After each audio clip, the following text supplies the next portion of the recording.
अस्सलाम वालेकुम, welcome to my channel life with Shazia. आज सबसे पहले आप सबको ईद मुबारक। आज खैर ईद का 4 डे है और ये लेट हो गया व्लॉग, बट फिर भी आप सबको बहुत बहुत ईद मुबारक। और अल्लाह ताला हम सब के रमज़ान के जो रोज़े थे और इबादत थी तो सब कबूल फ़रमाए।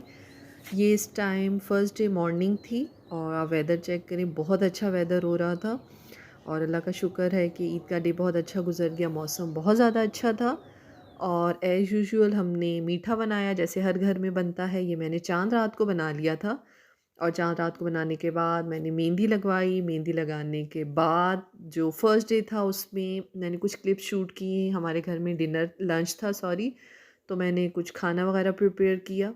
उसको करने के बाद सब गेस्ट आ गए, उनके साथ बिज़ी, और वो मैं शूट नहीं कर सकी प्रॉपर। और उसके बाद फर्स्ट डे ऐसे गुज़र गया हमारा। सेकंड डे हम लोग कुछ फ्रेंड्स के घर गए और मॉर्निंग में हम वहाँ पर गए और उसके बाद हम लोग ये तकरीबन असर का टाइम था। इस टाइम हम बच्चों को लेकर बाहर निकले थे। बच्चों को प्लान कुछ समझ नहीं आ रही थी कहाँ जाना है। बच्चे माशाल्लाह बड़े हो गए हैं तो उनकी एक अपनी-अपनी हर एक की डिफरेंट होती है। सो हम लोगों ने जो सब ने डिसीजन लिया कि चलें जॉयलैंड चलते हैं और हम लोग जॉयलैंड गए। ये इस टाइम हम लोग स्क्वायर मॉल में थे क्योंकि जॉयलैंड में इतनी ज़्यादा रश था कि आपको कार पार्क की भी जगह नहीं मिल रही थी।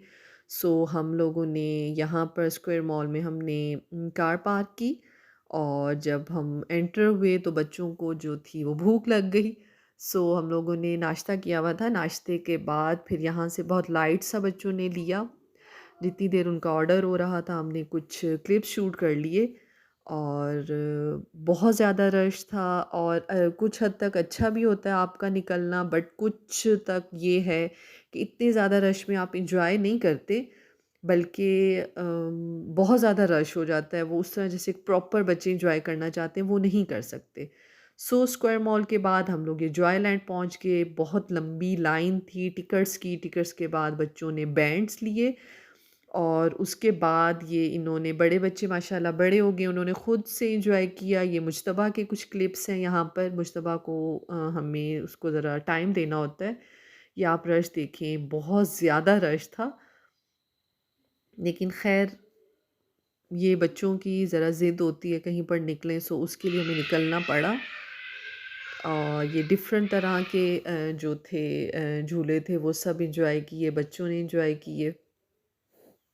और एक और बात मैं ज़रूर शेयर करूँगी, यहाँ पर इतना रश था, जो बहुत अंडर एज बच्चे थे, 6-7 साल के थे, जो मतलब ख़ुद को नहीं इतना सँभाल सकते। वो बहुत से बच्चे जो थे वो मिसप्लेस हुए हुए थे। उनकी मदर्स, पेरेंट्स जो उनके फ़ादर थे वो जो काफ़ी ज़्यादा परेशान थे। सो जब भी अगर आप डिसीज़न लेते हैं, अगर आप लोगों ने इस तरह की इतनी गैदरिंग में जाना है, कोई भी ऐसा ओकेज़न है जिसमें आपको पता है कि रश बहुत है, तो आप वहाँ पर बिल्कुल भी रिस्क ना लें अपने बच्चों को अकेले छोड़ने का। स्पेशली टिकट्स ले रहे हैं तो बच्चों को छोड़ के कि आप यहाँ पर रुकें, हम वापस आ रहे हैं। 6-7 साल के बच्चे में इतनी समझ नहीं होती। तो बहुत से पेरेंट्स थे जो बहुत परेशान थे। इंशाल्लाह मिल गए होंगे उनके बच्चे उनको। बट ये था कि वो जो थोड़े से टाइम के लिए भी एक परेशानी होती है, वो आप एन्जॉय जो करने आ रहे होते हैं अपनी लापरवाही से, और इससे आप अपने लिए एक परेशानी बना लेते हैं।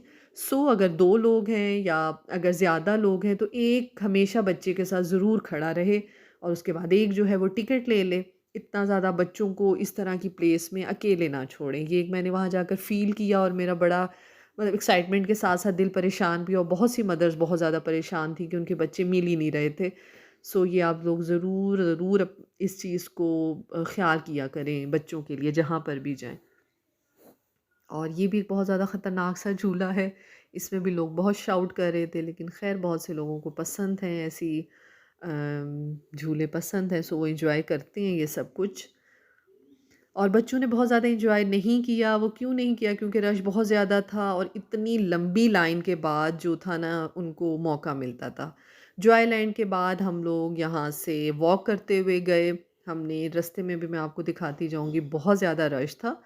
उस सब से निकले हम लोगों ने। उसके बाद ये मुज्तबा हैं और उसके बाद हम लोगों ने प्लान किया कि हम कहीं से डिनर कर लेते हैं। सो हम लोगों ने फिर उसके बाद डिनर किया और इस तरह हमारा ईद का सेकंड डे गुज़र गया। थर्ड डे हमारा घर में गुज़र गया और शाम को हम लोग बाहर निकले। ये थी कुछ क्लिप्स जो मैंने आपसे शेयर की। मैं उम्मीद करती हूँ आपको ये अच्छी लगी होंगी। इंशाल्लाह मैं आपसे नेक्स्ट वीडियो में न्यू कंटेंट के साथ मिलूँगी। तब तक के लिए इजाज़त दीजिए। दुआओं में याद रखिएगा। अल्लाह हाफ़िज़।